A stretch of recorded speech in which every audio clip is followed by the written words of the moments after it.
sweet to sour. Join us, come and waste an hour or two. Doodly-doo, journey to the Spartic. Exciting, mystic and exotic. Journey through our anecdotic review. We've got magic to do. So, ladies, are you ready to have a good time tonight? Because today is all about Pippin. And before we begin, let's tell them about the show. Set in the summer of love of 1967, we follow Pippin, a young prince with extraordinary dreams and aspirations on his quest to find passion, fulfilment, and meaning. Our principal cast are Pippin, leading player, Buffy, Catherine, Charlemagne, Fastrada, Theo, and Lewis.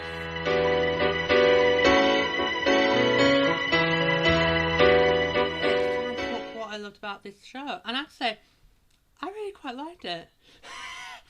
I thought it was a really big, bold, and powerful, and really colourful musical with a lot of really deep hidden meanings, especially towards the end. That finale, oh my god, I can't believe what I was watching there. Wow. Yeah, and it's really, really bold, it's beautiful, it's bright, it's so colourful. And it just generally feels like these players are just literally living their craft. So for them, the musical, it's actually not them putting on a show. It's actually, they're actually, you know, really living their craft and everything. Even so far preparing to have him and Pippin get killed off for it. And it's not really funny when you actually think about it more in meaningful, especially what happens afterwards. It's kind of like an extended ending, but yeah, really, yeah, but and there was so much more amazing stuff in there as well, like all those different kind of magic illusions, those kind of like circus tricks, like the acrobat stuff. This musical packed a lot in there. It really did, which is like, yeah, it was like wow. So literally, it was just so mesmerizing. I have to say, this cast were really quite what most of them I say were enjoyable. A couple of them, I mean, we'll go more deep on the characters, but a couple of them just made me really, just made me laugh. A couple of them made me cringe. There's no point in me hiding it now until we get to the cat section. Is there, my friends? There's no point in me trying to hide it. My favourite was the leading player. I loved her. I absolutely loved her. So I just thought she was amazing. Just like really amazing. Ooh, excuse me, what? There. In a second. Excuse me, what? But I thought she was absolutely amazing. So I really, really loved her. So she was my favourite. So there's no point in me trying to hide that as we get to the characters this section. Go loud and proud. She's my favourite. She's my favourite. Loved her. There were outrageous as well from various points as well. It's just like oh my god, what am I watching? So then really gave me like a oh my god moment. It's like wow, am I really watching this character do this?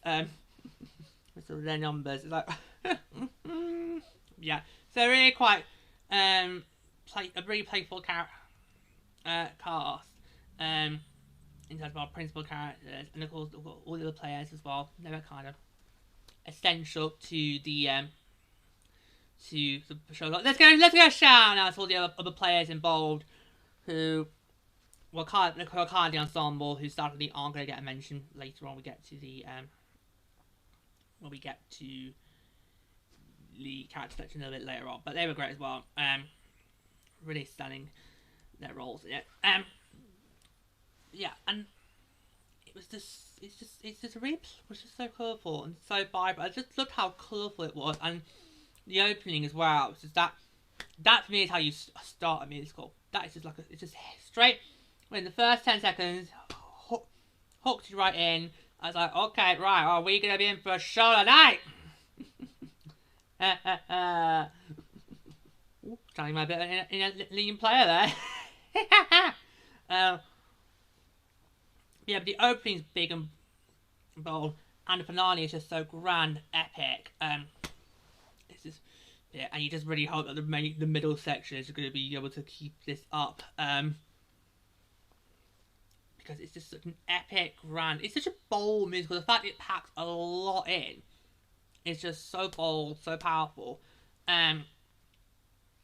Yeah, and the setting as well is like how kind of like in what ancient Roman times and everything. All the you know how because and all those costumes. I don't know about you guys, but they kind of reminded me of Year 3 history. Because Romans and Egyptians, what I did in Year 3 history. So brought that studying back. But yeah, but it was quite. But it's quite nice seeing the setting and all of that, and the costumes really sort of reflecting it.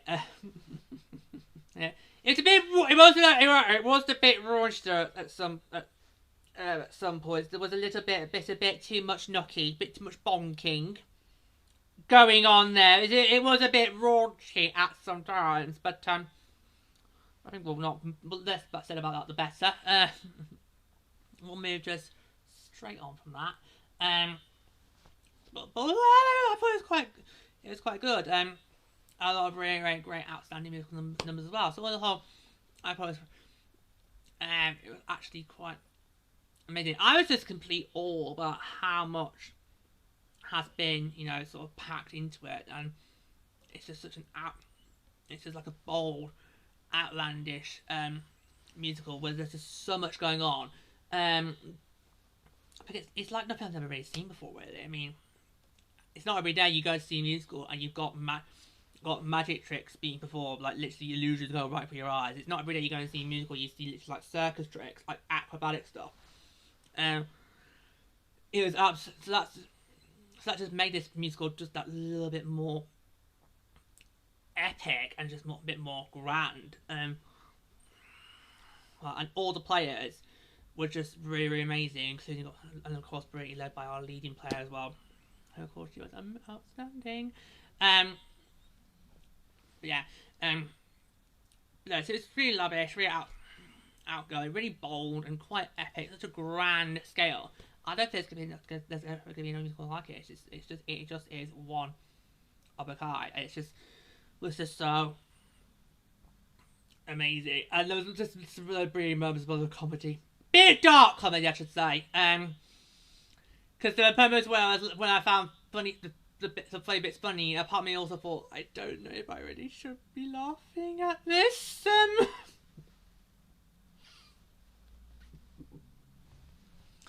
Yeah, we had a lot of dark comedy, a little bit of dark comedy there.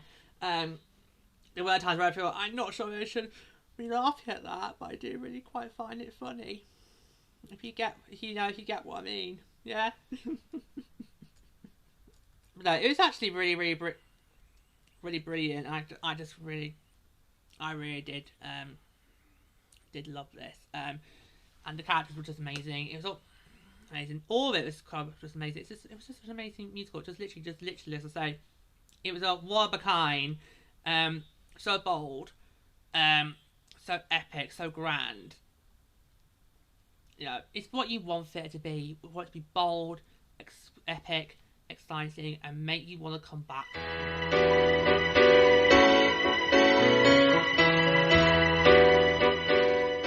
Alright, it is now time to discuss the musical numbers. Alright, so here we go then. I really loved this music. I really did. I thought it was really great, outstanding musical numbers. A lot of it in the first act. I'm just thinking back now, thinking, oh my god, most of my favourites were in the first act. So we're going to go, right? Shall we start Act 1? So we've got Magic to Do, come Corner of the Sky. War is a Science. Glory. Simple Joys. No Time at All. With You. Spread a Little Sunshine. And Morning Glow. Right, so I'll talk about a couple of them. Pick up some. Can I say, I think Magic to Do has got to be one of the best opening numbers I've seen in the musical. The way it just starts with kind of like how the orchestra's setting up ready to do like a big concert, like at the BBC proms. Look, I got it. It just the way it started was just really like how it's like you're all sort of saying yourself up, get ready, and then immediately when the music starts, it's just like boom, I'm hooked straight in 10 seconds.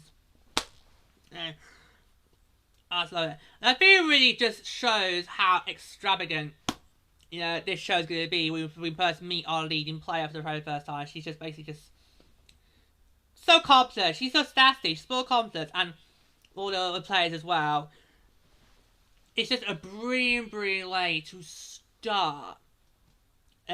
This, not just this musical, but a musical. Full stop. It's just stop. That's got to be one of the best opening numbers I have seen, because that is how you start a musical. You get the audience hooked from the get go, and you just give them bold, extravagant, amazing. Call of the Sky is basically Pippin's first opportunity to have a song, which was quite a pretty number. Because obviously Pippin is he does feel a bit lost, doesn't he? That's from time to time. But it was quite a nice, gentle number to have in this, there to sort of introduce us to Pippin, and kind of straight away give us the impression of how he is literally just searching for something more to his life than what is currently is. So that's a nice one for Pippin to start with. Oh, and then we have War is a Science. Pippin's father. Okay, this is not supposed to be funny, because obviously we know war's bad, war's evil, it's not funny, but the way that Charlemagne does this number, being all like, full jolly, and just like, jolly, like carefree, spirit carefree, not a grey cloud inside. And he has all the soldiers that's joining as well. It's kind of like the ensemble. It's just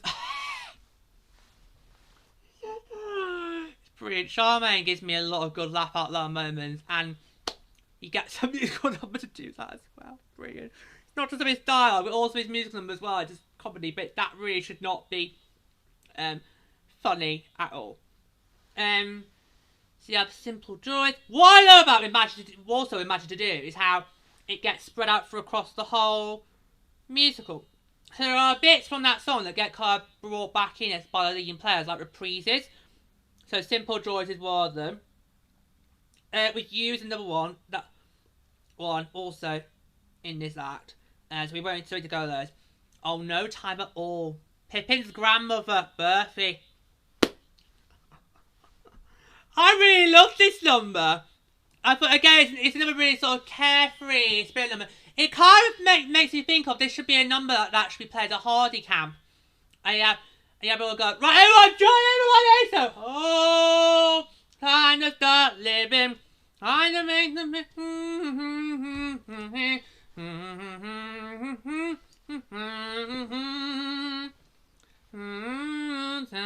That's the kind of what it feels like.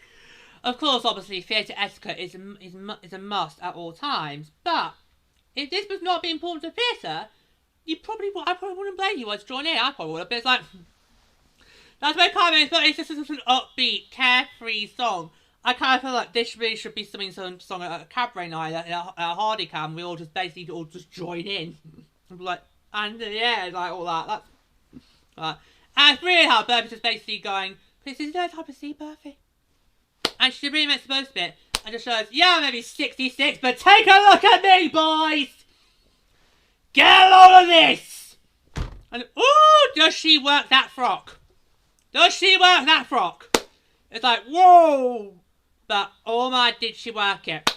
Absolute stuffies. I love that. Really love that. Right, spray a little sunshine. Because we've already covered about how with you is basically part of magic to do. So spray a little sunshine for Strada.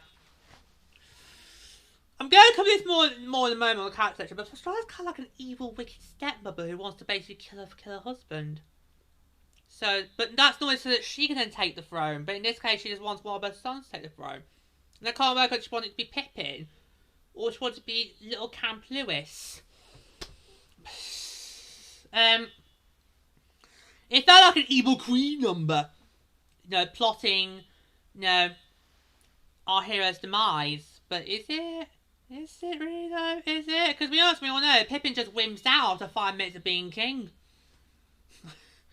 But yeah, speaking of that, because obviously you end the first act with Morning Globe, which is such a really powerful number to end the first act. What a shame it comes after Pippin's just killed his dad. And I was like, oh no, that shocked me. I did not see that coming. I was like, oh, why did you have to kill him? It was a real good laugh. Well, Act 2's going to be dull now. And then you start this really sort of like emotional, powerful number, but the shame is it happens after Pippin's just killed his dad. It's quite a epic way to end the first act because this is another one of those musicals where the first act it doesn't really end on a cliffhanger. So you've got it kind of just comes to, you know, a pause in the story. So you kind of need a big number to... Well, you always need a big number to end Act 1. Either to act as a cliffhanger or to go out or to end the act with a bang. And that's what I think this one of those is a big number that just basically is there to send Act 1 out with a bang. I love how the lead player, Julie, is like, we're back shortly, folks. But don't go away, because we've got a big finale coming that you will remember for the rest of your lives. Oh, well. Yeah. Right, so my favourites from this first act. Magic to do, obviously. No time at all. As well. Do I want Morning Glow?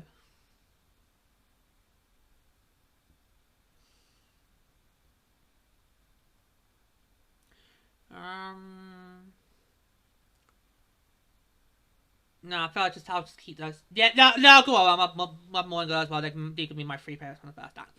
Right, on to Act 2. So in Act 2 we have the entree, on the right track, and there he was, kind of a woman, extraordinary, pray for a duck, love song, I guess I'll miss the man, and then we have the finale. Which in that we have magic shows and miracles. Right, on the right track. I love this. Because this last show is a completely different side to the leading player. This shows how she could be wicked, she could be devious, she can be sassy. And it shows that she has got ulterior motives. But I love it. That's a complete different change for her. We see in a complete different light. So I think that's a great number to kick off after the entree. And just to see the leading player just shine a bit more is absolutely over here. And there he was. So we'll go and meet Catherine for the first time. Her moping about her poor dead husband and how I'm a widow and I've got to raise up that little prat of a boy who for some strange reason has kept a duck as a pet. I actually very rarely agree with Pippin there. A duck should be in a pond, not as a pet. Not as pets. Unless they're cute and fluffy. The fluffy ones. But not real ones. Let them just go and be in the pond. You can go and visit them with the loads of breads. Anyway. Kind of a woman. Again, another big Catherine number. This is now basically... We've had the moping of my poor husband. Now it's making it all about me, and how don't I look marvellous? Look at me, please. I want to be the centre of what I call attention. Now some gossip for you. Theo's dog is very... Dog is... going to be murdered!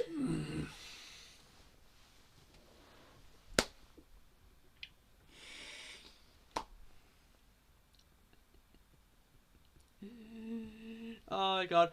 You have Extraordinary, sung by Pippin, which is brilliant. Because he's still lamenting about, how he's, about that. How, come on, there's got to be more to life than this. Surely, come on, there's got to be more to it. And he's learning about how extraordinary he was being extraordinarily alive. So, a great lament there.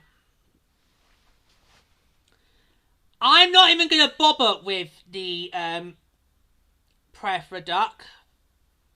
I'm not going to bother. Okay, it's the one little tiny bonding between Pippin and the Pratts, but I'm not going to bother with it because the duck's dead. I think Theo may have squeezed it a bit too hard, like...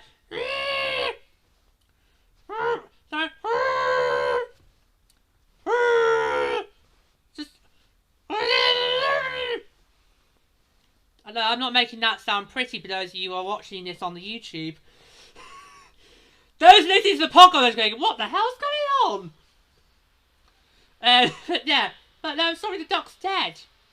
And it's not pretty the way Pippin trying to calm the kid either. So, I'm not going to bother with that number. Next! Love song. Oh, literally, all I have to say about this is, get a room! Honestly, it's so sick-making. It reminds me, it literally speaks of what a busker would do on the street. It's just, and how they even literally had the cheek to play tongue hockey during the harmonising. I mean, harmonising is important, but not that sort of harmonising. Oh, you dirty animals. Ah! Oh, get me a bucket. Get me my bucket. Get me my bucket. I need my bucket. Oh no. Oh, sicky feeling. Oh no, we don't need to see that at all. But I did warn you earlier on, folks. There are a bit of raunchy moments. So anyway, right. Then we have, I guess, our Miss the Man, which is basically Catherine going rogue. Hell Supreme! She's gone. The slapper's gone rogue! So rogue that you play a kind of controller. Because I'm not the leading... I mean, I know it's supposed to be a really nice and soppy, a really heart-wrenching number. But I'm like the leading player. I'm like, what's she doing? That's not in the script. You're supposed to have a number. It's like... I'm with the leading player. It's like, what's she doing now? Oh my bloody god. Then of course got the finale, which is so epic. And it's so grand. But at the same time, it's got a very, very dark hidden meaning. Now, at first, I know some people do find it a bit funny at first, because you wouldn't actually expect the leading player to actually go, "Go on, Pippin, kill yourself!" I wasn't laughing. I at first was like thinking, oh, he's just gonna do the classic circus trick of he'll jump through the ring of fire.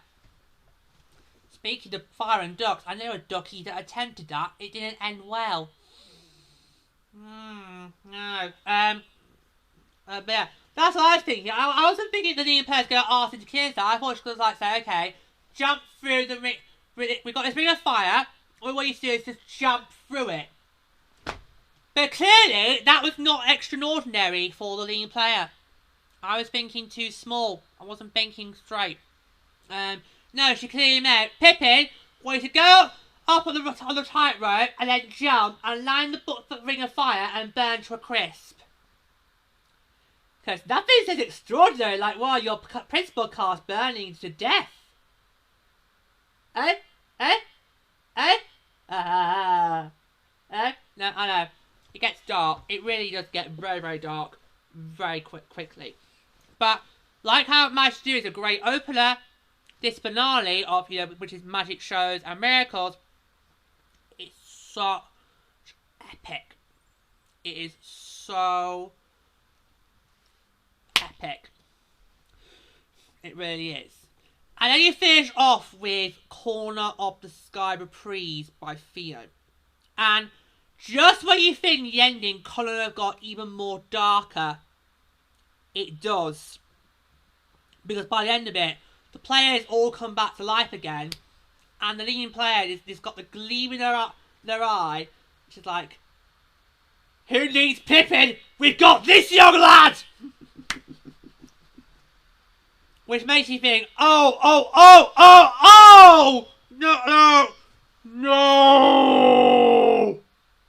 No! Because obviously, they're going to basically put Theo in Pippin's role, and that means Theo's going to have to literally jump to death. Which actually, I don't think I would have been that bothered with. Because I find Theo as a obnoxious prat.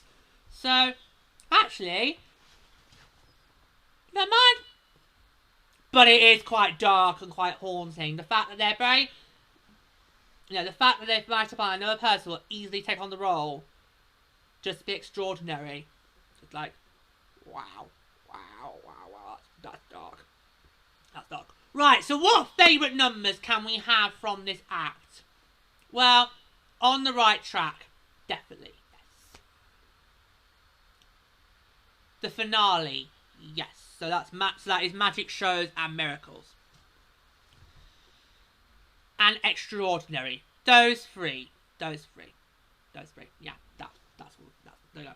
Hey, man, I did find a couple of favourites for the second act as well. Not the first. Oh, it wasn't going to be that big of a challenge.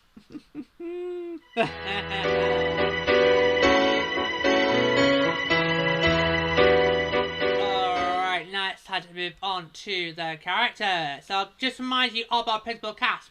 We have Pippin, the leading player, Murphy, Catherine, Charlemagne, Fastrada, Theo, and Lewis. Alright, now as I mentioned during the What I Like segment, I pretty much gave the game away of who my favourite was. It was the leading player. I loved her. So we'll save her for the end because she's my favourite. And we'll go for the rest. Right, let's get Theo out of the way first. I just found him to be a completely obnoxious, irritating prat. He was like, oh my god, I can't handle this one bit. I'm like, oh, the father's had a lucky escape. Well, okay, not lucky escape because he's dead. But at least he doesn't have to put with that one anymore. Oh dear, just found so irritating. It's a complete obnoxious prat.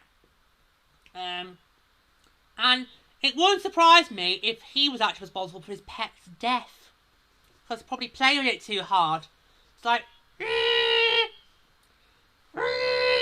squeeze!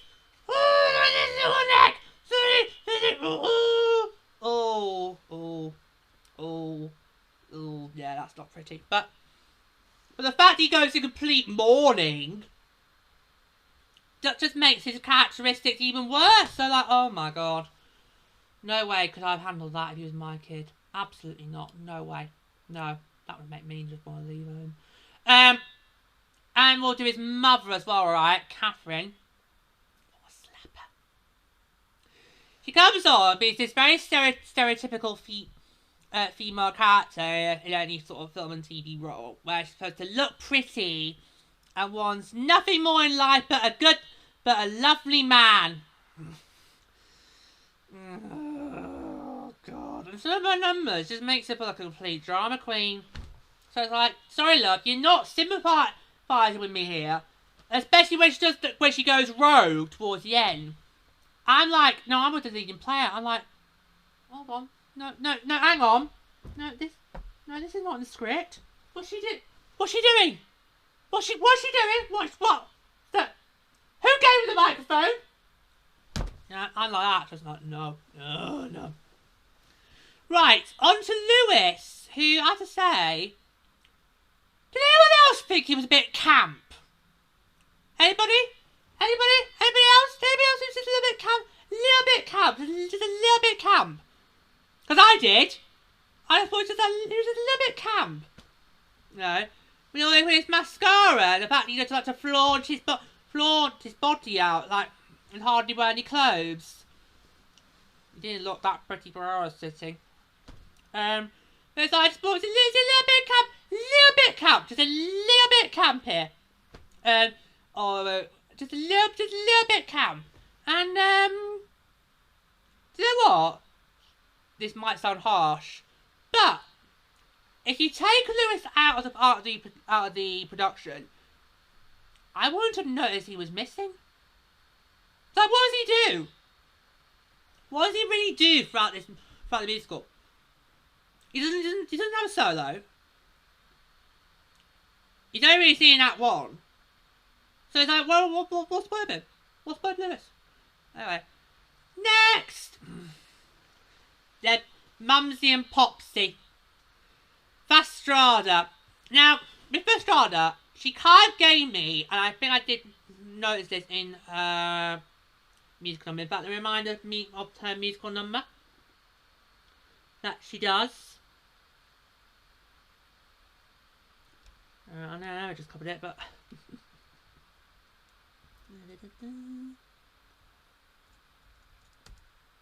Spray a Little Sunshine. That, for me, just gave me Evil Queen vibes. As in, she's plotting to kill our hero so that she can take the throne for herself. But it's like... But actually, that number, she needs to be quite content with the fact that her husband could be about to be bonked off. So at least one of her sons gets to be on the throne. But I'm literally pondering and thinking, does she want it to be Pippin? Or does she want it to be little Camp Lewis? No idea. Yeah, she gave me real Evil Queen vibes. And she should not be doing those positions with all her children. Oh no, my eyes! That's not the sort of position you want to do with your parents. No, that's too far. Oh god. But she did give us all like Evil Queen vibes. If we had a villain in this musical, it probably would be her. But anyway. Oh, Charlemagne, my dear Charlemagne. Oh my god, I loved him. Oh, if it wasn't for the leading player, he could have been a contender to be my favourite. Because a lot of the laugh out moments that I have watching this show are from Charlemagne. A lot of the things he says are just maybe literally just laugh out loud. And sometimes there's bits where really I shouldn't really be, you know, laughing out loud. But I can't help it because it's just that dumb funny. He's just so hilarious. I just can't help it. I can't believe they actually killed him off. That really shook me when Pippin actually did kill his father. But thankfully, Pippin couldn't last 5 minutes as king, and it was like, oh, bring him back now. If only life was that simple, it's like, oh, it's too much love, but let's just bring them back, leading player. Off you go, do your magic. It was that simple in life, eh? But thank God he gets to live, because, oh my, was he a barrel blast. He really was. Speaking of who else was a barrel blast, Bertha, Pippin's grandmother. She was only in one scene, but oh boy, what a scene. With her musical number. I just literally love that. And she just so out there, so outlandish. I love that she doesn't act her age. She's 66, but she's still like, but she's still got it. She can still fool it. And think of that when she says that frock bill. She works with. It's like, get out of these boys! Get a load of this! Want a bit of this? It's like, you go, girl! She's out there. She's not outlandish. She's outrageous. Loved her. And I would love to have seen more from her. Right, on to Pippin. I don't know what to make of Pippin. He's a bit like a lost puppy. It's like you just don't know what to make of him. You know, it's almost like we don't know what to do with him. You know, because obviously, like the whole show, he's literally just trying to find a life that is extraordinary. You know, something that's meaningful, something that's fulfilling, something that's passionate. Oh, we all like that. Not in that sense, you dirty animals. But yeah, but at times I just don't know what to make of him. Really, in the ending, Pippin, really, Pippin? You're gonna throw it all away to be with some girl? I was so on the side of the leading player in that finale. Okay. What was the alternative? He actually does the finale. But at least he would have been remembered more favourably. Sorry, if I was in Pippin's position, and my choice is I get to live an ordinary life with this girl and her prat of a son, or I get to go out in the blaze of glory, perform an extraordinary number, then I'm going to take blaze of glory every time. And that's bizarre me saying because I'm not good with heat. I'm not good with heat. I prefer the cold. I'm not good with heat. But me, if those are the two choices, then put me on the tightrope and you play. I'm going to go in head first. I'd rather go in a blaze of glory than be able to live an ordinary life. Especially with a woman I don't even fancy. Because let's face it, when they do the raunchy, it's more lust and love. So I'm like, oh, goodness sake. So throughout the whole musical, I'm like, I don't know what to make of Pippin until the very end, where I'm like, Pippin? Really, Pippin? You're gonna throw it all away for some girl? Really? I'm like, no way, no. If I was in Pippin's shoes, I so would have gone through that finale. Even if it means that I do end up literally charcoal. Still, at least I'll be remembered for doing something extraordinary. I would have had a great, lustrous, show-stopping career. Alright, move on. Let's talk about my favourite leading player. That's all saying goes. She saves the best till last.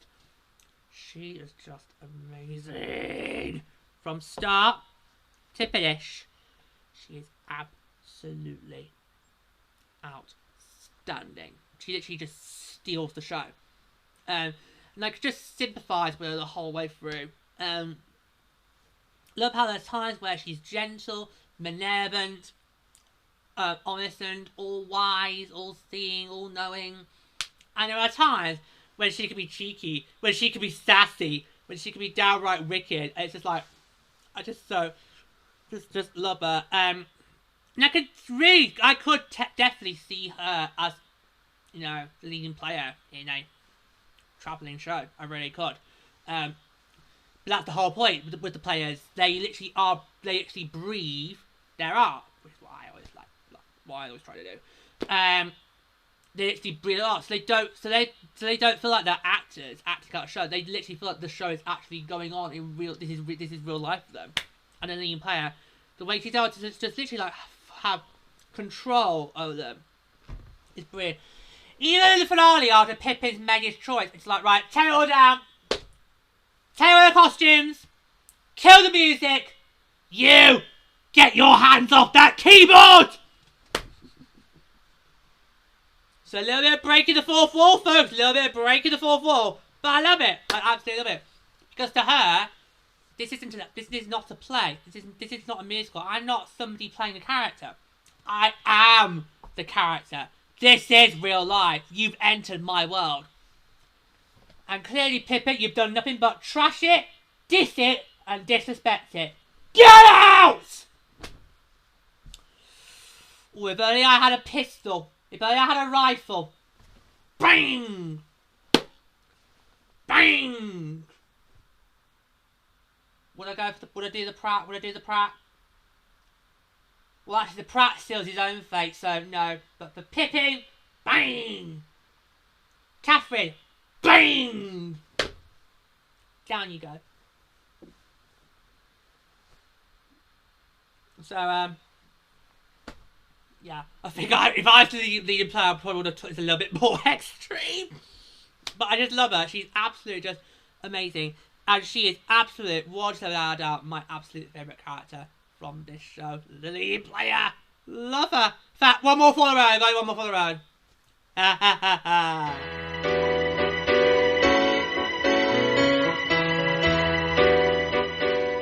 Show's over. And until next time, that's Showtime.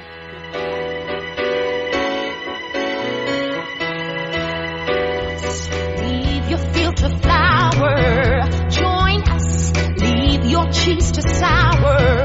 Join us. Come and waste an hour or two. Doodly-doo. Journey to a spot. Exciting, mystic and exotic.